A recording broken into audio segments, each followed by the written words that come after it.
Happy Wednesday, everybody. Hope you are all doing well. It is a beautiful day outside again.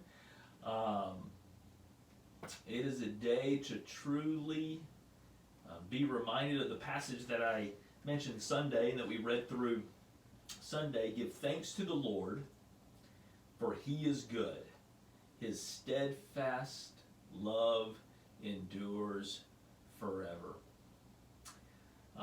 Want to challenge you to memorize that, and then to say it every morning when you wake up, and then go through the process.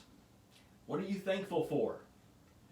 What are the things that God is doing to show you His amazing love? You need this right now, and so do I, to be reminded that God is faithful, God is loving. It is true that His steadfast love endures forever. He has shown that from the very beginning of time, how that He has pursued His creation and has shown His amazing love, the greatest of which was through His Son, Jesus Christ. All of us need to be reminded on a regular basis of the amazing love of God. I know I do. So, a great question about our world. Sometimes the question is just, what in the world is going on? And for my part, the answer is, I don't have a clue. I don't know. I don't understand. I've never seen things like this before. The word that has been used over and over is unprecedented. But in all of that, we can give thanks to the Lord, for He is good. His steadfast love endures forever. That fits so well with the final chapter of Ecclesiastes. Ecclesiastes chapter 12.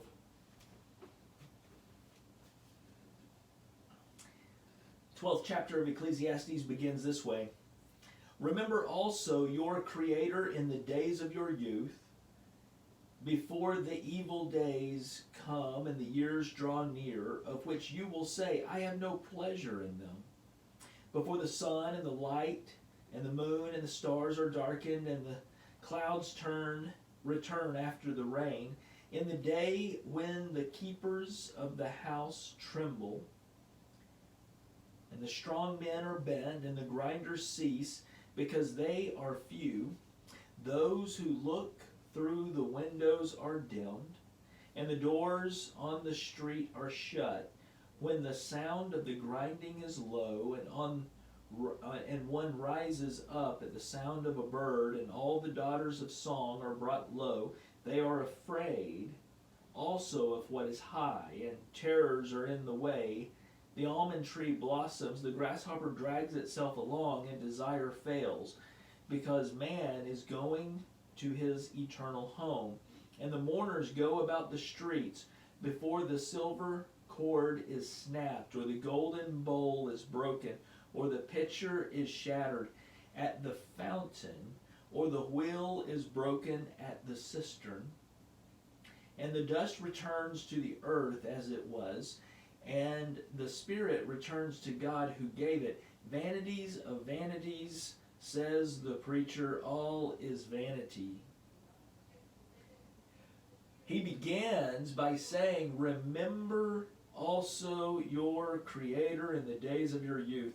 And then he goes through all of these things that may come, and that ultimately will, that things don't go always the way we think. And there is a point at which the end of our days arrives.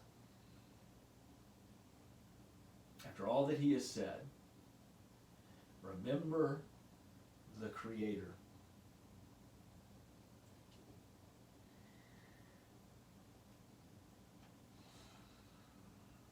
And then he closes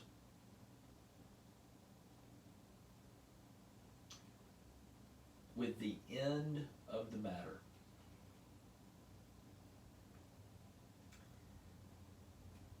I find it fascinating that we end here the day after an election, in the middle of a pandemic, and a lot of unrest, a lot of frustration, a lot of division. And he closes out this wisdom book by saying this: the end of the matter, all has been heard. So here it is. Fear God and keep his commandments. For this is the whole duty of man. For God will bring every deed into judgment with every secret thing, whether good or evil.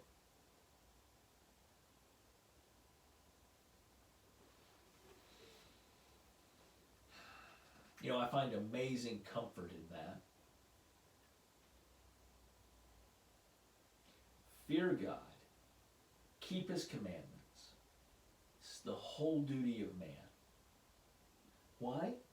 Why do I fear God? Because of who he is. Because of his character.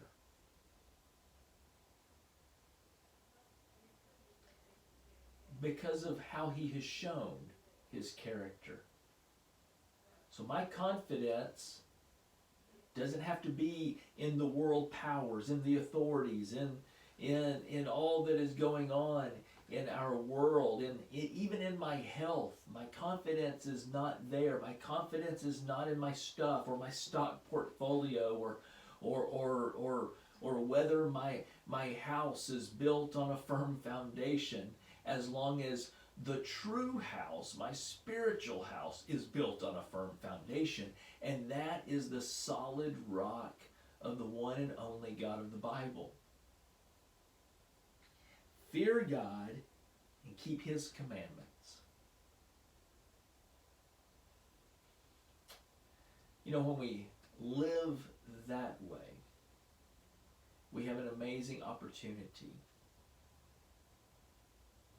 to love God and love the people that God places in our path. Friends, brothers, church, live in such a way in these days that people are shocked by the impact that Jesus Christ has had on you and I, in word and in deed. God bless you. We'll see you Sunday.